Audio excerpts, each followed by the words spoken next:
with your two-time Music City Open champion, Kristin Tattar. Kristin, here we are again.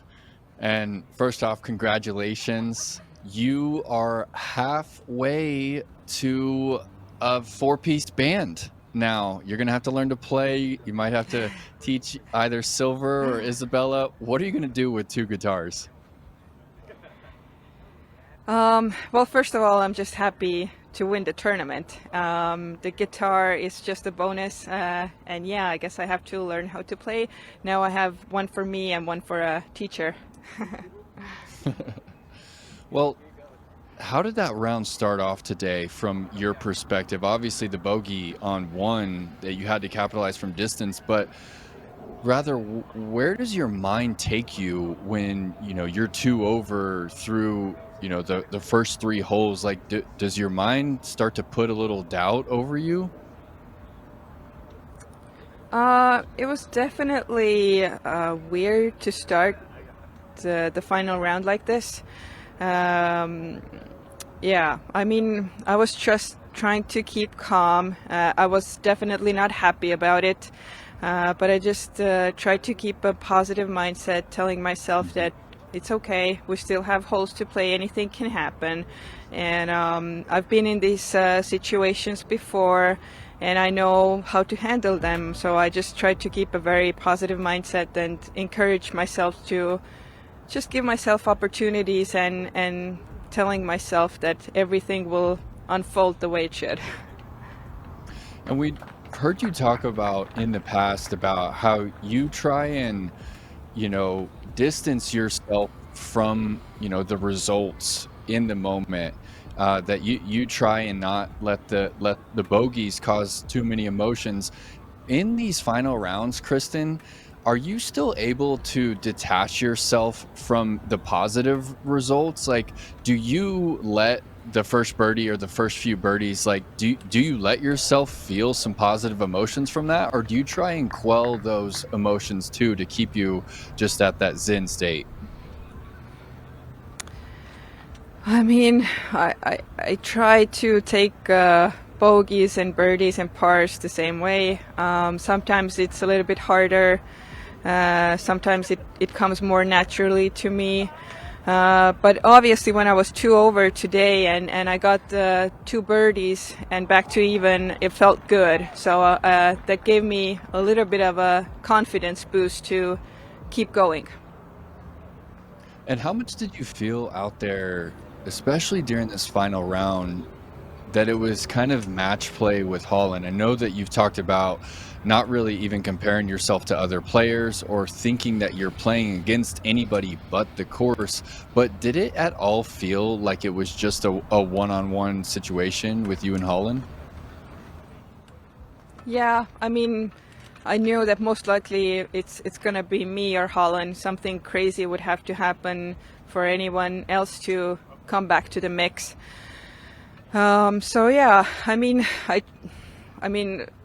if we're on the same card, you're obviously you know what's going on. You know what the other player is taking and what I'm doing on the course. So even if I'm not really like conscious about it, it's still there. So I know what's happening and it definitely brings some pressure.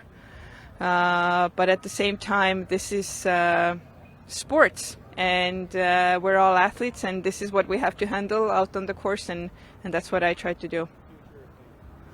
What do you have to say about Holland's game? Like, if if you were trying to help her out, what is preventing her from winning in these final rounds? Like, I know that she seems to have what it takes, but are you able to kind of to see why you're able to come out on top so often compared to her? I think you're now 23-2-1 against Holland Hanley all time, Kristin.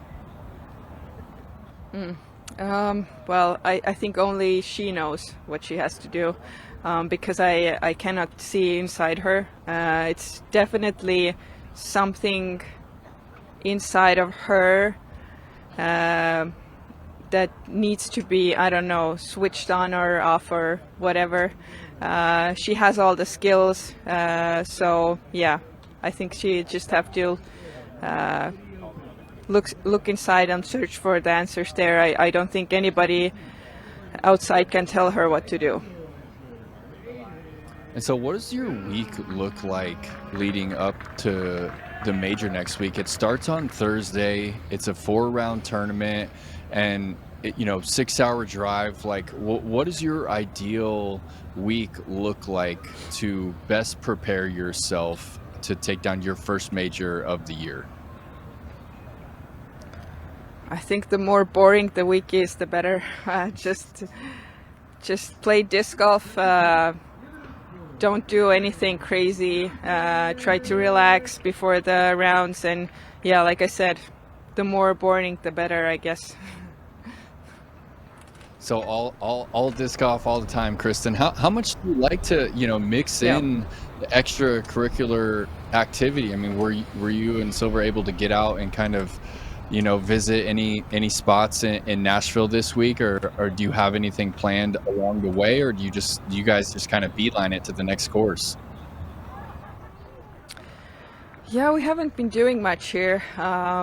Like I said, we're a little bit tired. I don't know why. So we've just been gentle to ourselves and allowing us to rest when we feel like it, and don't really push ourselves to do like sightseeing if we don't feel like it. Even though I feel like there's a lot to do here, we're again in a big city, but again, we're here to play disc golf, and I'm here to play well, and this is my main focus. Well, Kristin, congratulations on taking this tournament down back to back. It certainly was not an easy course out there. Actually, final question for you. Just what do you think it was about Mill Ridge that was so difficult? I mean, if you look at your score, 13 under par, compared to the middle of the pack, 19 over par. Like, what do you think it was about Mill Ridge that caused the field to struggle so much and only 3 players under par? I mean, it was windy here. There's lots of OBs here, and I feel like when you go to the rough, it's pretty rough. But mostly just windy conditions. So, and I think to my advantage, it spoke that I have a forehand and a backhand. So people who only lean on one side, I think it makes it a lot harder out here.